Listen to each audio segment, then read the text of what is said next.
I'm Brad Miller. I'm an education attorney, and I care a lot about school reform.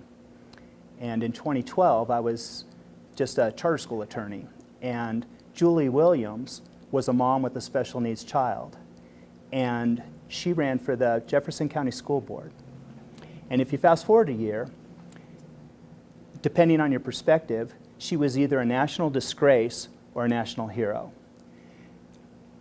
because she had the audacity to sit at the dais of the Jefferson County School Board and state the truth that AP US history was now reflecting anything but American exceptionalism.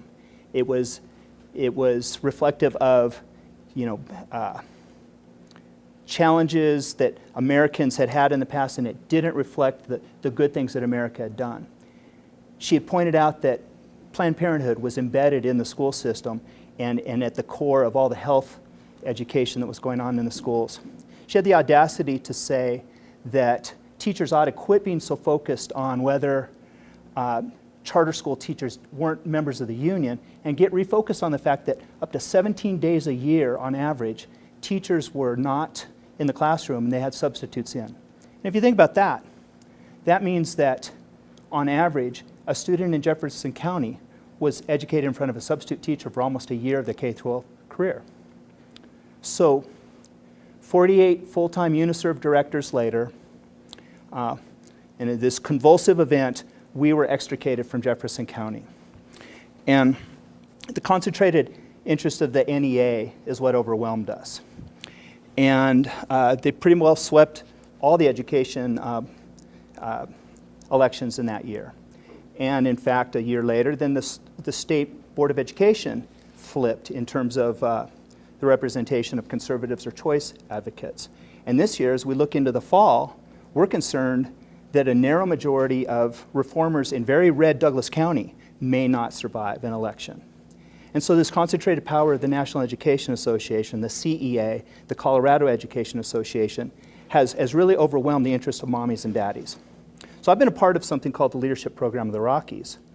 And there we talk about how freedom-loving folks ought to try to influence education, influence our culture. And it's all well and good to say, well, let's go to coffee shops, let's go to Starbucks and talk about freedom, and let's talk about the benefits of capitalism, let's talk about American exceptionalism. But we're not in the schools doing it because these concentrated powers have kept us out. And so we need to share these principles in our community, and I think we can all agree that our schools are where it starts. But we're not there. And so after 17 years of working on choice, policy reforms, curriculum reforms, things of this nature, I started Quinect Education. And Quinect is essentially Uber for substitute teachers. So in fact, the Reform Watch folks have already, the folks that blog about in support of union interests have already pointed out that Quinect Education is probably more dangerous than even Bob Schaefer. And we've seen this on the blogs. And I'm not sure that that's even possible. But I think our underlying mission is essential. And so what we're doing is we're trying to get people, like the people gathered in this room, people that are in your audience, to think about whether it's possible for them to commit a day, a month, or a day a week and get back into the classroom as substitute teachers.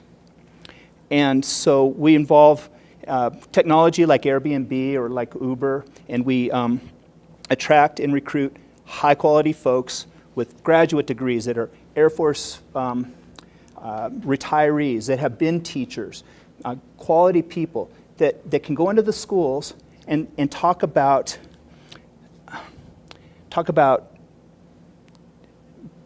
connecting with kids, but talk about capitalism principles, talk about freedom principles, talk about why America is as great as it's been.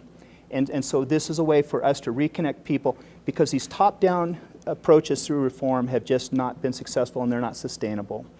And so we can't pretend that curriculum and policies and these sorts of things are going to do it.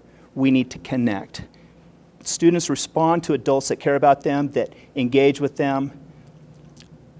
I went through a period where all of the folks that were standing on the corners of Wadsworth and these streets with signs saying Brad Miller hates teachers, or Julie Williams wants to censor education, or John Newkirk wants to privatize education. Those are the people that are oftentimes in our classrooms, and we need a different sort of person to be in the classrooms.